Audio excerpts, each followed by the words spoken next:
حدیث نمبر 1395 حضرت ابن شہاب سے مروی ہے کہ محمود بن ربیع انصاری نے ان سے بیان کیا کہ تبان بن مالک نبی اکرم صلی اللہ علیہ وسلم کے ان انصاری صحابہ کرام میں سے ہیں جو غزوہ بدر میں شریک ہوئے اور رسول اکرم صلی اللہ علیہ وسلم کی خدمت میں حاضر ہوئے اور عرض کیا یا رسول اللہ میری بینائی کمزور ہو گئی اور میں اپنی قوم کو نماز پڑھاتا ہوں۔ جب بارش ہوتی ہے تو جو وادی میری اور میری قوم کے درمیان بہنے لگتی ہے اور میں ان کی مسجد میں نہیں آ سکتا اور ان کو نماز پڑھاؤں۔ یا رسول اللہ میں چاہتا ہوں کہ آپ تشریف لائیں اور ایک جگہ نماز پڑھیں جسے میں اپنی جائے نماز بناؤں۔ فرماتے ہیں رسول اکرم صلی اللہ علیہ وسلم نے فرمایا انشاءاللہ ان قریب میں ایسا کروں گا۔ حضرت عتبان فرماتے ہیں دوسرے دن سورج بلند ہوا تو نبی اکرم صلی اللہ علیہ وسلم اور حضرت ابو بکر صدیق رضی اللہ عنہ دونوں تشریف لائے۔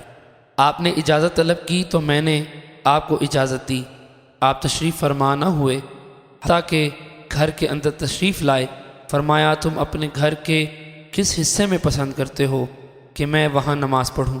فرماتے ہیں میں نے گھر کے ایک کونے کی طرف اشارہ کیا تو رسول اکرم صلی اللہ علیہ وسلم کھڑے ہوئے اور ہم بھی آپ کے پیچھے کھڑے ہو گئے۔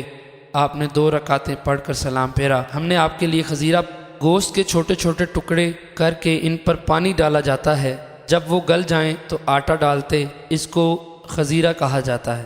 اگر اس میں گوشت نہ ہو تو حسیدہ کہلاتا ہے۔ اس کے لیے آپ سے ٹھہرنے کی گزارش کی۔ محلے کے کچھ لوگ بھی جمع ہو گئے حتیٰ کہ گھر میں لوگوں کی اچھی خاصی تعداد اکٹھی ہو گئی۔ کسی نے کہا مالک ابن وحشن کہاں ہیں؟ کسی دوسرے نے جواب دیا وہ منافق ہے اور وہ اللہ اور اس کے رسول صلی اللہ علیہ وسلم سے محبت نہیں کرتا۔ رسول اکرم صلی اللہ علیہ وسلم نے فرمایا اس کے بارے میں یہ بات نہ کہو، کیا تم نہیں دیکھتے کہ اس نے اللہ تعالیٰ کی رضا کے لیے لا الہ الا اللہ پڑھا ہے؟ انہوں نے عرض کیا اللہ اور اس کے رسول بہتر جانتے ہیں۔ کسی نے کہا ہم نے اس کی توجہ اور خیر خواہی منافقین کے لیے دیکھی ہے۔ نبی اکرم صلی اللہ علیہ وسلم نے فرمایا جس شخص نے لا الہ الا اللہ محمد رسول اللہ اللہ تعالیٰ کی رضا جوئی کے لیے پڑھا، اس پر اللہ تعالیٰ نے جہنم کی آگ حرام کر دی۔ ابن شہاب کہتے ہیں پھر میں نے حسین بن محمد انصاری سے جو بنو سالم کے سرداروں میں سے ہیں محمود بن ربیع کی اس حدیث کے بارے میں پوچھا تو انہوں نے اس کی تصدیق کی